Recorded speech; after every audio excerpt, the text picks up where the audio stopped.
Johnny, that's my husband, my late husband, I should say, John Jacob Niles, and I came to Lexington in April of 1937. We were married in March, let me think, March 1936. And I can tell you very candidly, I was 22 when we were married, and he was 44. An interesting difference. But he was one of the youngest 44-year-olds you ever saw. Anyway, the question is, why did I come to Lexington? Okay. That's not easy to explain. You see, Johnny was a concert artist. His collecting days as a collector of folk music in 1937 were not completely behind him, but the bulk of his collecting had been done. He was basically making his living as a concert artist. Now, a concert artist can live anywhere where there is good transportation. And Lexington at that time had 3 railroads, the C&O, the Southern, and the L&N. Now, with those 3 railroads, you could start from Lexington and go anywhere in the United States. And travel in those days, you must remember, before the airplane, travel was done by rail. And Johnny traveled with 3 dulcimers. Oh, these are pretty good-sized instruments, you know, each one in a case, like a black suitcase. Okay, so that, we haven't said anything yet about personal luggage. So actually, when he changed from train travel to plane travel, he had a real problem. Well, I told you, I think that when we first came here, we had an apartment on McDowell Road. The house is still standing. It belonged to a retired lawyer from the mountains named Mr. Bird, who lived there with his wife, and we had the 2nd floor, which was a lovely 4-bedroom, I don't mean 4-bedroom, a 4-room apartment, kitchen and bath. And just imagine, in those days, we paid, oh, and we also had the privilege of raising a garden in the back, and we paid $50 a month. That gives you some idea if you know what rents are today. Anyway, as I told you earlier, the only people we knew when we moved here were Frank McVeigh and his wife, Frances Jewel McVeigh, and Sarah Blandy. And they were delightful people. And through them, we met a variety of other people, townspeople, university people. There didn't seem to be too much of a cleavage between town and gown in those days. And of course, Lexington was small. Everybody knew one another. It was amazing. For instance, if you went out of town and you went to New York, say, and you met people who had been in Lexington, you would say, oh, well, how nice, how did you like it? Oh, well, it was lovely, wonderful. And who are your friends? Whom were you visiting? In 9 cases out of 10, it was somebody you knew. You know, it was a very homogeneous society. It was very compact and small, and everybody knew everybody else. It was also a town of great hospitality, again, because everybody had help. It would be unheard of, unless a person were very, very poor, not to have at least a cook in the kitchen, you know, or that, so that entertaining became easy. People entertained lavishly, and that all changed with the Second World War. The coming of the Second World War, in the first place, life after that was never quite the same. It brought in a lot of new people. The town got bigger. It got, well, more diverse. And in many ways, it's improved. Now, we've gotten to be, I think, more liberal, more free-thinking, more accepting of different cultures as new people have moved in here, and we've come to find out that basically we're all very much the same. Also, we have improved enormously in the area. You know, everybody is always tearing everything down and saying how terrible everything is, how much better it was. I'm not sure it was all that better. It was better for some of us, maybe. But Lexington always had very decent race relations, yes, basically. But that does not mean total acceptance. And if you went out from Lexington into the small towns, you ran into a great deal of prejudice against black people, for example. I remember going to, it was either Stanford or Lancaster, Kentucky, small towns.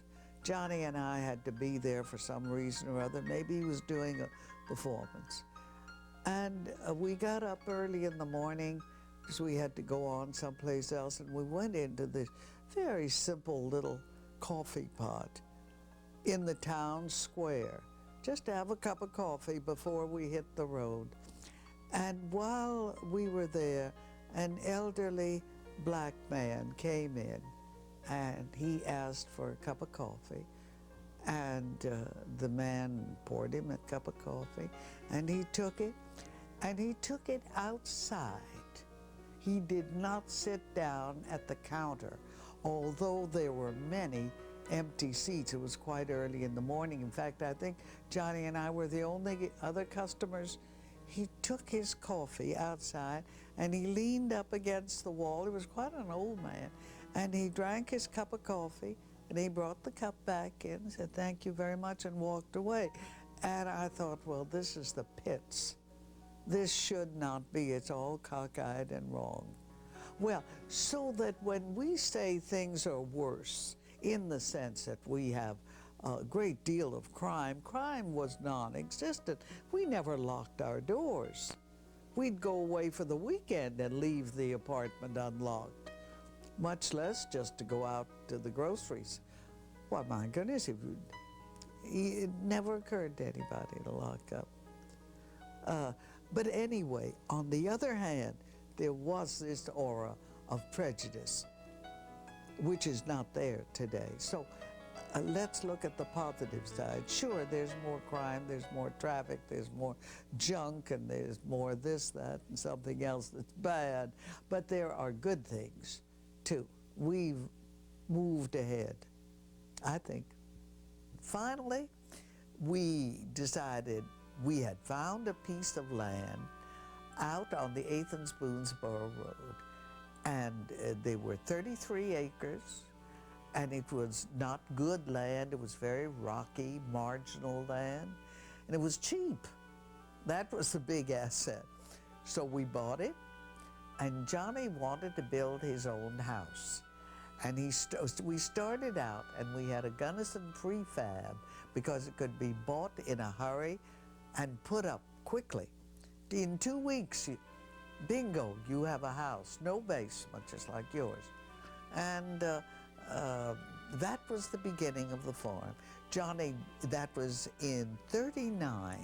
We moved in there in the spring, in April of '39, almost exactly 2 years after coming to Lexington. And then that fall, our first child, Tom, was born. And we continued building onto the house. Johnny built his studio the next year out of stone. It was a gorgeous part of the building. And then the war came along, and building had to stop. So there we were. We had this little two-bedroom house, and across this courtyard was this stone building that was Johnny's studio. Oh, I forgot. There was also a stone garage and a potato cellar. Okay, building stopped at that point, but the concert business went on. Johnny tried to get back into the Air Force. He had been an aviator in World War I, one of the original flying cadets. And he wrote a history of the Lafayette Escadrille. And sometimes people are confused and they say Johnny Niles was in the Lafayette Escadrille. That is not true. He was a member of the American Air Force, but he did not serve in the Escadrille. Those men were even older than he. They were the flyers who went over in 1915 and 1916 before we were into the war. Anyway, he volunteered for the Air Force immediately after Pearl Harbor. And they wrote back and they said, "We thank you. You're a nice patriotic American, but you're too old. And it is more trouble to retrain you old pilots than to take an intelligent young man of 19 or 20 and teach him to fly from scratch. Then he learns to fly as a member of a team. You all are soloists. You can't operate as a team." Johnny said, "Yes, that is true. All my life, I've been a soloist. I've been a soloist on the concert stage. I've been a soloist in the air. I never had but one person in the plane with me. That was me." That makes a difference. Anyway, he did not get into the war. He was then, you see, in 1941, he would have been 49 years old. Well, that's pretty old to go into aviation. So they told him to go on and raise a good crop on his farm, and he went into pig production. He liked pigs. And we raised a lot of hogs during the war as our small, tiny contribution to the war effort. But Johnny continued the concert business. The railroads continued to run. And he had a concert agent in New York, but they fell out about that time, and I took over as his concert manager. And you know, agents charge an awful lot, and we found that it was really more profitable for me to be the agent. I could do almost as well, and I had my mind on the race, if you know what I mean. I was interested. So we built our place up bit by bit. We started building again in 1945 when the war was over. We built wing number 2, and finally we built wing number 4, the final wing that connected the original stone studio with the original Gunnison prefab house, and the house is out there now. Anyway, I'll always remember this story. We were in the process of putting up the Gunnison prefab house. Now I'm talking about 1939. And it was rather near the road. And an old farmer came by, driving a mule to a jolt wagon, and he stopped to make talk. You know, those days in the country, it was considered very rude if you passed someone not to stop and pass the time of day. So this guy stopped. He said, "Well, hello there, friend. What you doing?" He says, "Well," he said, "I'm helping put up my house. I'm going to live here." Oh, and he looked around and he said, "Well, where at is the privy?" And Johnny said, "Well, there's not going to be a privy. You see, there's a bathroom in the house."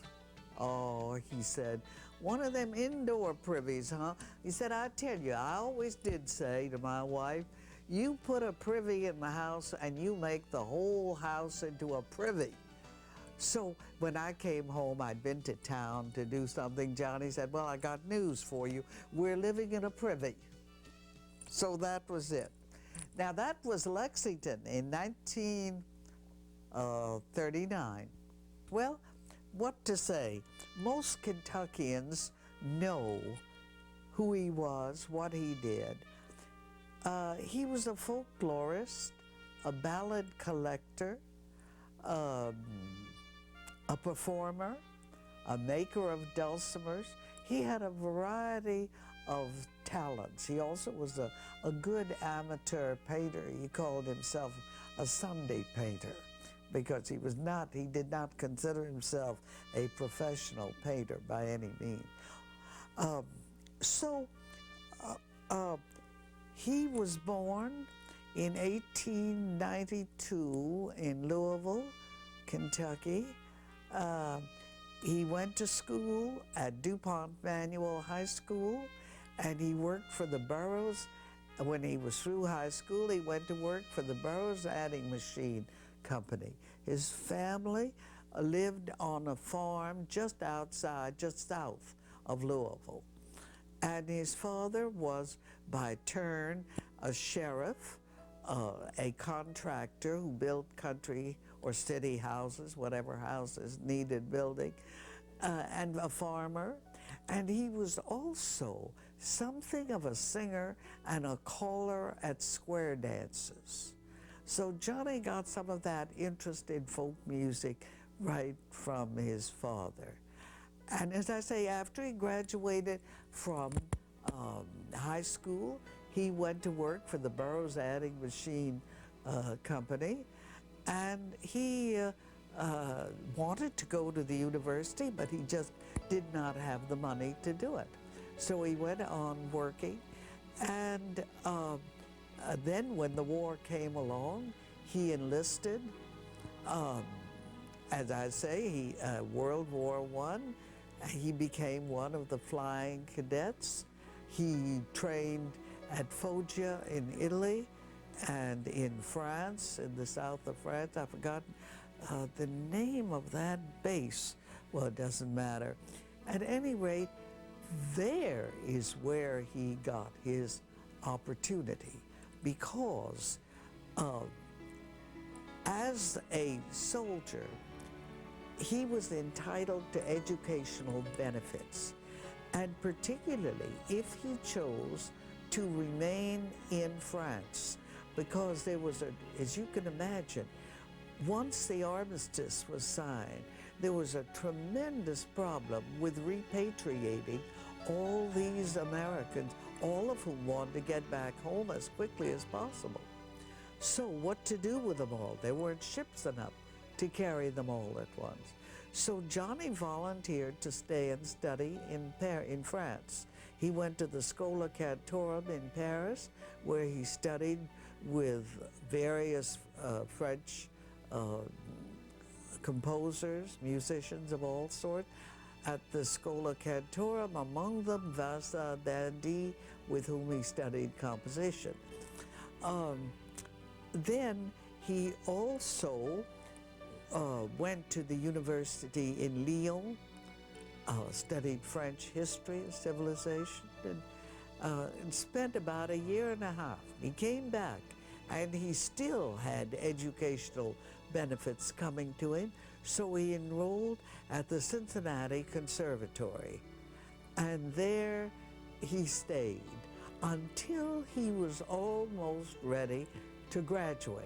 But typically, he didn't care about a diploma. He was interested in a career as a performing artist. So while he was at the conservatory, he was offered an opportunity to go to Chicago and sing with the Chicago Lyric Opera. Well, that was too good to turn down. So he said goodbye to the conservatory without getting his diploma and took off for Chicago. That was the beginning of his career. It was important because he discovered that he was not an opera singer. He had a very light male alto voice, and he tried to do the big tenor parts, but he didn't have the vocal equipment to do it. And even though he had technique and musicianship, the voice just was too light, too slight an instrument. Before the days of amplification, you want to remember too. So he discovered, I am not for opera, opera is not for me. I may love it and admire it, but I cannot do it. So he decided, but what I really want to sing is the folk balladry of my own people. And that is what I'm going to do.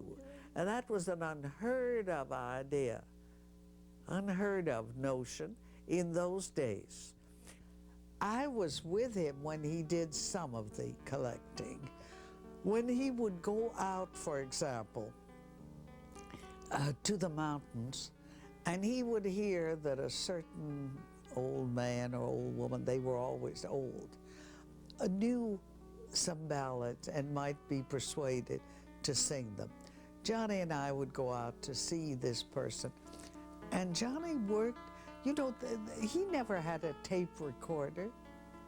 He had some music paper on which was the staff. Or if he didn't have music paper with him, which often happened, he would just write a staff in pencil and write down the melody that the person was singing. He could take musical dictation just about as fast as you could sing it. Identified the notes, put them down, and then he, on another sheet of paper, he would write down the text. He'd have to have the person repeat it a few times, but there was no mechanical equipment used. As a matter of fact, during his early days, there was no mechanical equipment available. Couldn't have had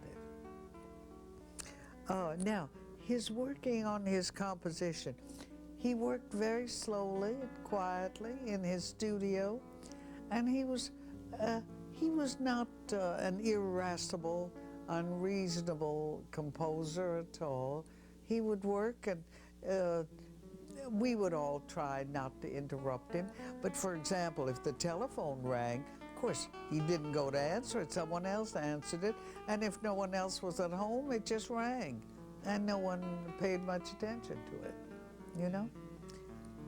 It was rather, the whole thing, life was very much more casual, I think, than it is now.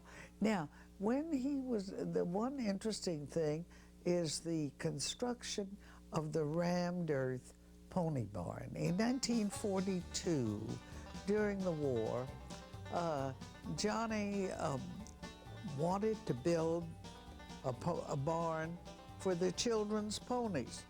You couldn't get material, so he built it. He was always interested in the innovative building. He decided to build it out of rammed earth. Are you familiar with that type of construction? Well, it's used a good bit in the Southwest. What you do, you put up a foundation, a stone foundation, and then you make forms and put them on this foundation. Your forms are made out of heavy planks of wood, bolted together, and you start pouring dirt into these forms, and you get up there into the forms yourself, and you pound it down with a rammer. That's why it's called rammed earth. And the earth has to be exactly the right composition of sand, clay, and water. And you ram it into these forms, and as you go up, you slip the bolts out and take the forms on up. And then, when the structure is complete, you cover it with a half-inch or a quarter-inch coat of cement to protect it from the weather. And those barns are still standing out at the farm all these years. I would say his most famous songs are Go Away From My Window, Black is the color of my true love's hair, and I wonder as I wander.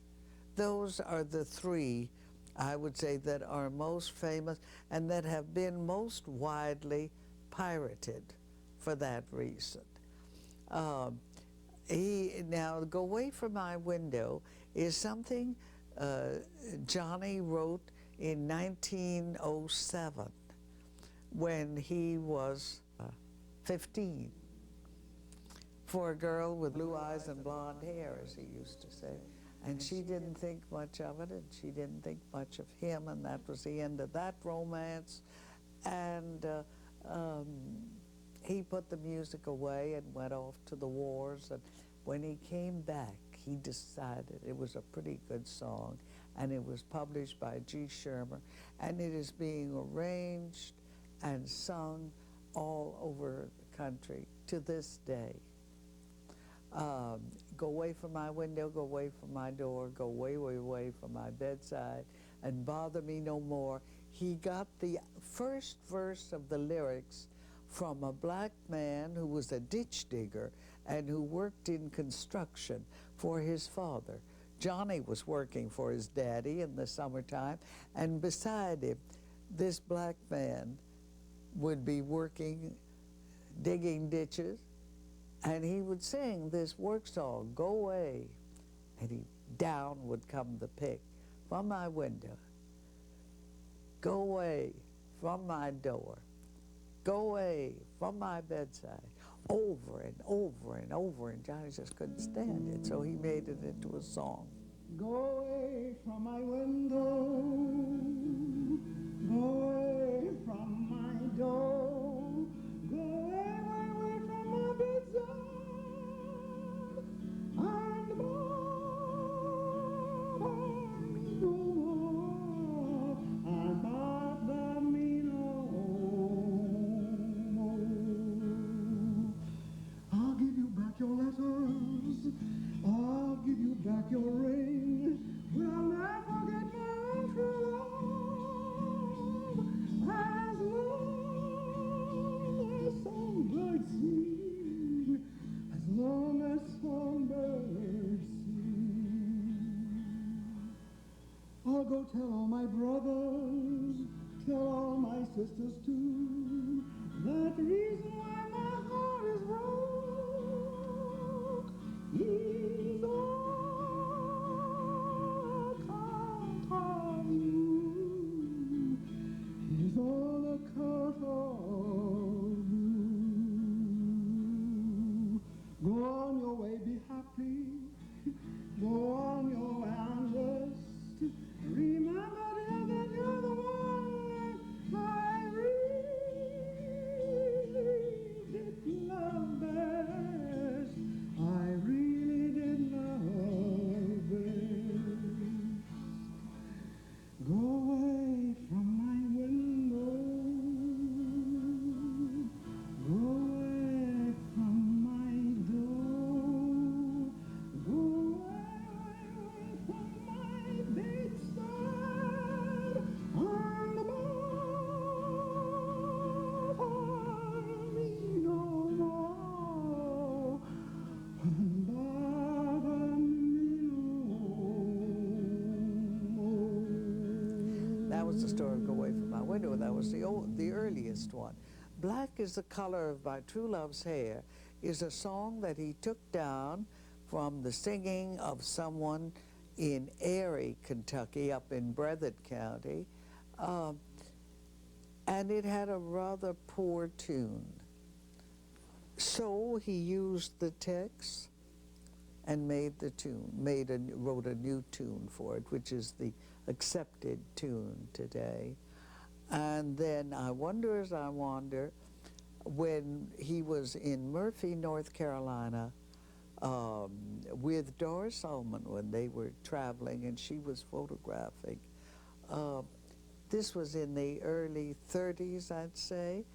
An itinerant preacher and his family came through Murphy, and they were riding in a broken down pickup truck, you know. And he'd built a kind of a little platform on the back of the truck, and that was his preaching platform.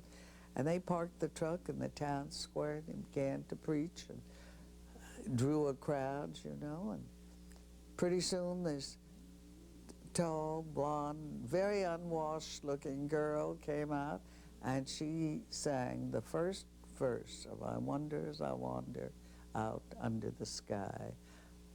How Jesus our Savior did come for to die, for poor ornery people like you and like I wonder as I wander out under the sky. And the tune was fragmentary, but something about it captured Johnny's ear, and he threw some coins up on the truck, and he said, "Come on, girl, do it again." And he said, "Sing the rest." And she repeated the first verse. And he said, "Well, go on, sing me the rest of the song." She said, "I don't know it. There is no rest." So after he'd put out innumerable coins, he gave up and he just wrote the rest. He completed the tune and wrote the last 3 verses of the text. I wonder as I wander out under the sky, how Jesus, our Savior, did come for to die, for poor ornery people like you and like I wonder as I wander out under the sky. When Mary birthed Jesus, 'twas in a cow stall, with wise men and farmers and shepherds and all. But high from God's heaven a star's light did fall, and the promise of ages it then did recall. If Jesus had wanted, And that's the story of how those songs came about. That was 1934, and that was probably the latest of them. I think he wrote the tune, oh yes, he wrote the tune to Black is the Color long before then, because it was while his father was still alive. And when he sang the original tune of Black is the Color for his father said, "Well, I like the verses, but that's a terrible tune. Why don't you write yourself a new one, a better one?" So he did, and that's that. So that's how those 3 famous songs came about. Black, black, black is the color of my true love's hair. Her lips are something rosy fair. The prettiest face and the daintiest hands. I love the grass whereon she stands. I love my love, and well she knows. I love the grass whereon she goes. If she on earth no more I see, my life will quickly leave me. I go to troublesome, to mourn, to weep, but satisfied I ne'er shall sleep. I'll write a note in a few little lines and suffer death 10,000 times. Black, black, black is the color of my true love's hair. Her lips are something rosy fair. The